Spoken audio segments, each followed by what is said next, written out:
As students made final preparations for the NEET UG medical entrance exam to be held at 2 p.m. on May 5th all across the country, at around 9 a.m. the same morning, a big drama was about to break out in Bihar's Patna. A police officer enjoying khaini was interrupted by the ring of his phone. Sir ji, NEET paper leak हुआ है। क्या?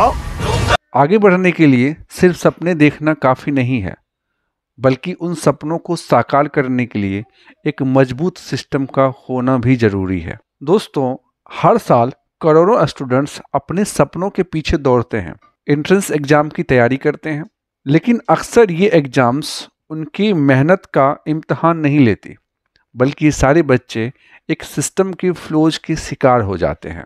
आज के इस video में हम बात करेंगे उन रिकमेंडेशंस की जो कि एक स्पेशल कमेटी के द्वारा बनाई गई है और इसे लीड किया है फॉर्मर इसरो चेयरमैन के राधाकृष्णन ने। ये रिकमेंडेशंस नेशनल एंट्रेंस एग्जाम को बेहतर, ट्रांसपेरेंट और एफिशिएंट बनाने के लिए दिया गया है। तो चलिए शुरू करते हैं आज का ये बहुत ही खास video. The Ministry of Education has announced a high-level committee of experts headed by former ISRO chairman Dr. K. Radhakrishnan to ensure transparent, smooth and fair conduct of examinations.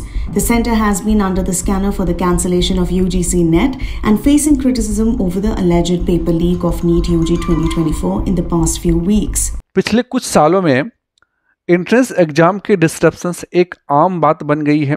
एक अखबार की रिपोर्ट के मुताबिक पिछले 5 सालों में 15 स्टेट्स में 41 paper leaks के केस सामने आए, जिसके वजह से जो कि 1.4 करोड़ स्टूडेंट्स को डायरेक्टली या इनडायरेक्टली इम्पैक्ट करता है। 2024 में ही देखिए, नीट और यूजीसी नेट को पोस्टपोन या कैंसिल करना पड़ा, जबकि CUET का रिजल्ट तीसरी बार लेट डिक्लेयर किया गया।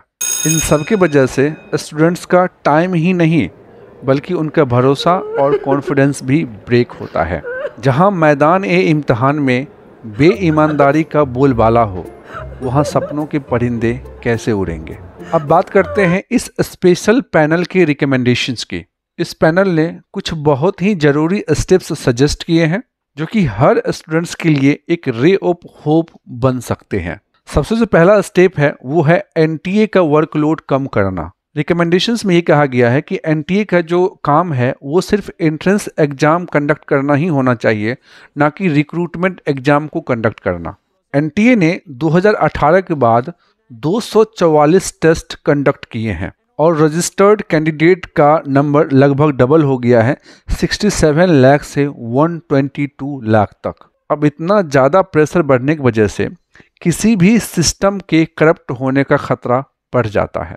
दूसरा जो रिकमेंडेशन है वो है इलेक्शन स्टाइल कोलैबोरेशन। रिकमेंडेशन में ये कहा गया है कि एग्जाम के सिक्योरिटी मैनेजमेंट के लिए एक सेंटर और स्टेट का टीयर्ड कोलैबोरेशन हो, जैसे कि इलेक्शन के टाइम पे देखा जाता है।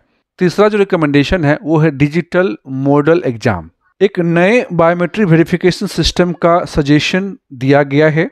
डिजी यात्रा मॉडल की तरह होगा और इससे हर स्टूडेंट का वेरिफिकेशन आसान और सिक्योर बनेगा। नेक्स्ट जो रिकमेंडेशन है वो है कंप्यूटर एडेप्टिव टेस्टिंग। इस मॉडल में जो क्वेश्चंस होते हैं वो स्टूडेंट के इंडिविजुअल एबिलिटी के ऊपर बेस्ड होते हैं, जो कि एक फेयर और एफिशिएंट प्रोसेस है। दोस्तों, एक लाइन याद आ रहा है, जो सिस्टम ईमानदार हो वही सपनों का सही इम्तहान ले सकती है। तो चलिए समझते हैं कि ये जो रिकमेंडेशंस दिए गए हैं इसको इम्प्लीमेंट करने में क्या क्या चैलेंजेस का सामना करना पड़ सकता है। तो दोस्तों, सिर्फ रिकमेंडेशंस देना काफ़ी नहीं है, बल्कि उन रिकमेंडेशंस को इम्प्लीमेंट करना एक अलग चैलेंज हो जाता है। हमें याद है कैसे CUET के ग्लिचेस ने स्टूडेंट्स की परेशानियां बढ़ा दिया था। दोस्तों, डिजिटाइजेशन का मतलब सिर्फ कंप्यूटर लगाना नहीं होता है, बल्कि उसका मतलब होता है कि हर एक स्टूडेंट तक आसानी से सिस्टम का पहुंचना। ये इंश्योर करना होगा कि डिजिटल इंफ्रास्ट्रक्चर सबके लिए एक्सेसिबल हो, सिस्टम्स यूजर फ्रेंडली और स्ट्रेस फ्री हो, और साथ ही साथ किसी भी स्टूडेंट को कन्फ्यूजन या इनइक्वलिटी का सामना ना करना पड़े। हमें इसका भी ध्यान रखना पड़ेगा।